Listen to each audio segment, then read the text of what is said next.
until the company introduced iPhone 6 Plus in 2014. Since then, I've always kept one handy for testing, and I switched back to it for a week or so earlier this month so I could reacquaint myself with it in anticipation of the SE. In other words, I'm familiar with how the size and shape feels, how the internet and apps look at the smaller scale. Little of that changes here.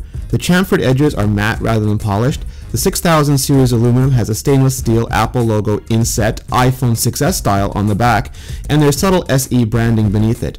There's also a new rose gold finish to go along with the silver, space gray, and gold. That's about it. For some, the harder edges might come off as anachronistic in the age of curvier, more uniform iPhones. For others, this design is iconic in the tradition of Leica and Braun. Either way, iPhone SE is as easy to hold and use one-handed as ever. It simply slots right into my palm, even as my thumb easily arcs from corner to corner. Everything's a compromise though. With iPhone SE, what you gain in on-the-go usability, you do lose in display real estate.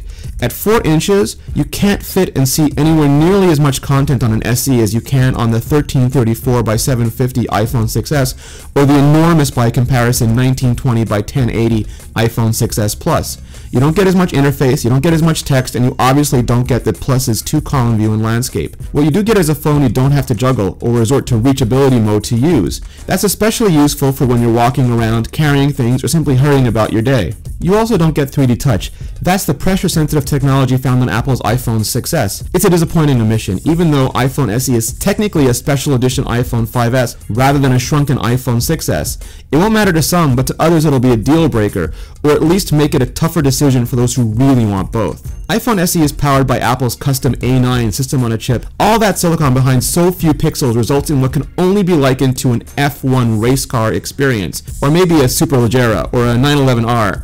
I digress. Thanks to the integrated M9 coprocessor, you also get the same low-power motion sensing as you do on the iPhone 6s, as well as Hey Siri, even when unplugged. That makes it super convenient to control your iPhone SE simply with the power of your voice. Storage starts at 16 gigabytes, which will no doubt have tech reviewers rolling their collective eyeballs so hard. For mainstream customers though, the 64 gigabyte model should be the go-to. Apple claims 14 hours of talk time along with 13 hours of internet and video playback, 50 hours of audio, and 10 days of standby. It's really hard to test that early on since a fresh install isn't what most people use, and restoring from backup causes a bunch of radio and processor overhead. I'll be keeping an eye on it though, and will update with my findings, including whether or not I can keep up with sustained Facebook drain. The other big improvements in this small package is the camera system.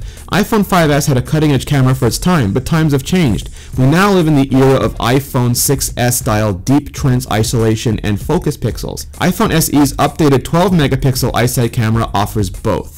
There's also 1080p video at 60 frames per second and 4K at 30 frames per second, making iPhone SE a first-class movie shooting experience. The FaceTime camera is the same sensor as the iPhone 5s, but does benefit from the new image signal processor and from Retina flash. I'm not sure why it didn't get a bump to an iPhone 6s level 5 megapixels, because selfies really are a thing and really do need a better camera. Live photos are also here though. They combine an image with a video, so your memories have motion and sound attached.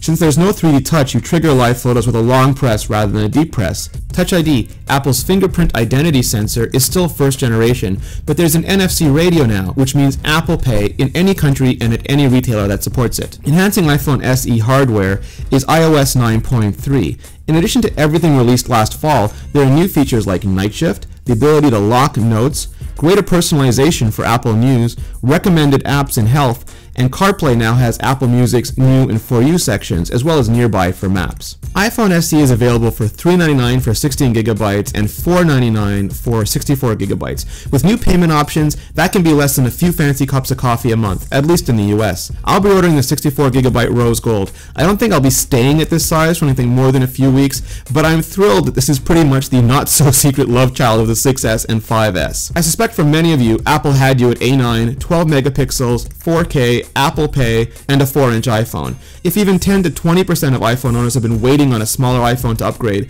that's tens of millions of now very happy customers. For Android owners who've developed a distaste for tablet-sized phones and found themselves bereft of great, small choices from the not-Apples of the world, iPhone SE is likely to be a breath of fresh air as well. Even first-time buyers turned off by the idea of a giant phone in their pockets or purses will likely find iPhone SE's more candy bar stylings more to their liking. If any of these scenarios describe you, if you want most of the latest technology and the best experience possible in as small and inexpensive an iPhone as possible, then you want the iPhone SE.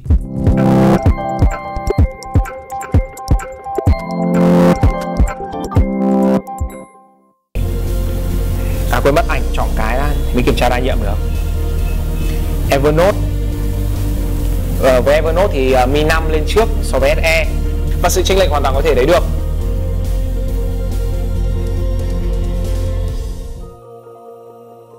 Với SOCAM này, Instagram xem nào. Của em bé đáng yêu ấy.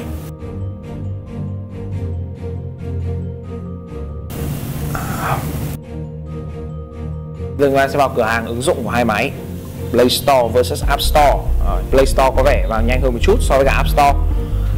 YouTube nào. Rồi ok, em tìm đây là Add Channel này.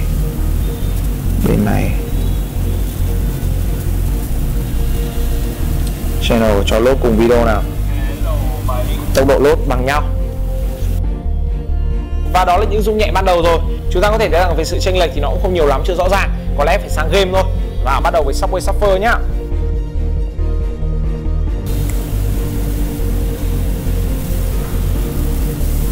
Subway Surfer thì SE đã vào trước so với cả Mi 5 và sự chênh lệch cực rõ. Cho hai cái chạy nền nào. SAMBA 2.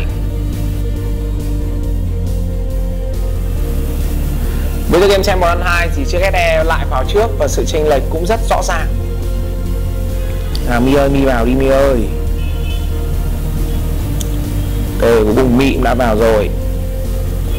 Nào, Zombie Tsunami. Với tựa game Zombie Tsunami thì hai máy cũng có thể coi là tương đồng, sự chênh lệch nó không rõ như hai tựa game trước. Fruit Ninja nào.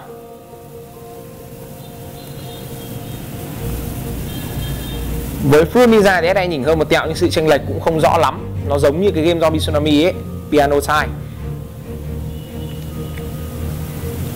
Ở cái game Piano Time thì SE nhỉnh hơn tí tí. Và xong game nhẹ rồi, có vẻ như sự chênh lệch vẫn chưa rõ ràng mấy nhỉ. Và bây giờ qua game nặng thôi. Nào, Advan 8.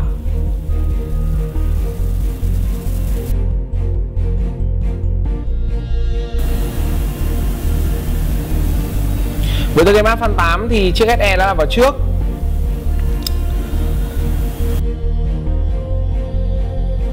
Và bây giờ mình sẽ đo tốc độ và màn chơi của hai máy. Ôi chết rồi, ấn trượt tay rồi. Thôi coi như cái phần này để mình kiểm tra đa nhiệm thôi, chứ mình cũng không so sánh gì cả. Thật ra kể cả khi mà mình ấn vào cùng một lúc thì chúng ta đều biết trước kết quả thì SE sẽ chiến thắng. Bởi vì đây các bạn thấy đây mình chỉ có trượt tay một tí thôi mà tốc độ vào game nó đã chênh hơn hẳn rất là nhiều rồi.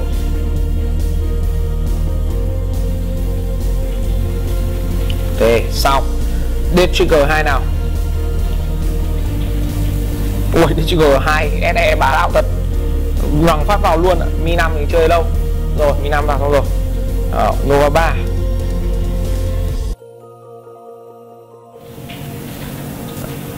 SE vào trước cũng không có gì quá khó hiểu. Cho vào màn chơi nhá.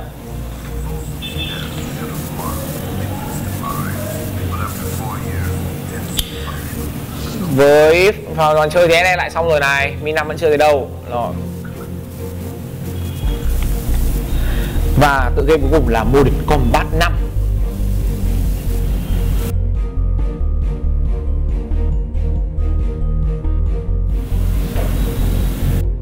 Với Modern Combat 5 thì hai cái máy, cái phần load thì nó tương đương nhau. Còn vào game thì SE nhỉnh hơn một tí tẹo.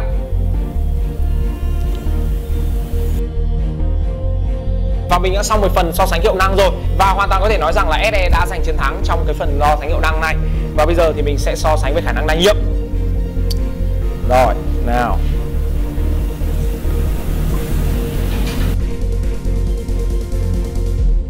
Như vậy là phần album ảnh thì chiếc Mi 5 đã phải lốt lại.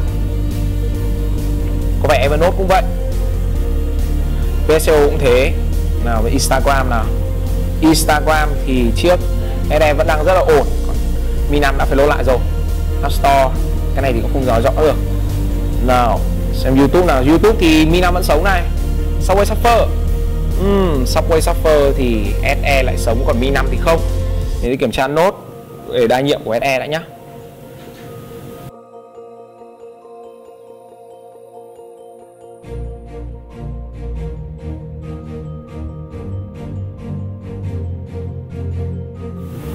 SE rất tuyệt vời, không có một game ứng dụng nào đã phải lốt lại. Còn với chiếc Mi 5 thì sao? Chúng ta hãy thử xem là liệu có một cái game nào đấy mà Mi 5 không phải lốt lại không. Xem một run 2 lốt lại.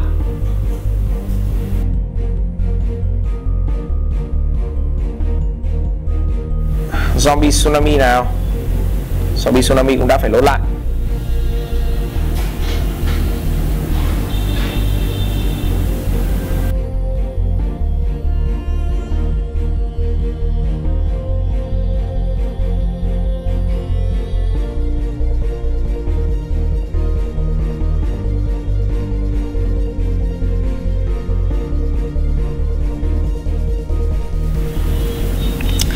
Như vậy với chiếc Mi 5 thì toàn bộ game với ứng dụng trừ cái YouTube ra thì đều đã phải lốt lại. Còn chiếc SE thì không có một cái nào phải lốt lại hết. Thật ra đây là một bài test rất là nặng và cái chuyện Mi 5 lốt lại thì nó đã quá là bình thường rồi, mình hoàn toàn có thể hiểu cái việc đấy. Nhưng mà SE thì phải công nhận là nó rất là bá đạo, và mình có thể nói rằng đây là chiếc máy chạy iOS đầu tiên mà vượt qua cái bài test của mình mà không phải lốt lại game hay ứng dụng nào cả. Và vừa rồi thì mình cũng đã hoàn thành xong bài so sánh hiệu năng giữa chiếc Mi 5 và chiếc iPhone SE. Có thể nói rằng là cả về so sánh lẫn hiệu năng này và về khả năng đa nhiệm thì chiếc SE đã đạt được chiến thắng một cách áp đảo so với chiếc Mi 5. Vậy thì sau video này các bạn muốn mình so sánh chiếc SE với chiếc máy nào nữa thì hãy để lại phần comment bên dưới nhé. Cảm ơn các bạn đã chú ý theo dõi. Nếu thấy hay các bạn hãy like, share và subscribe. Còn bây giờ thì xin chào và hẹn gặp lại.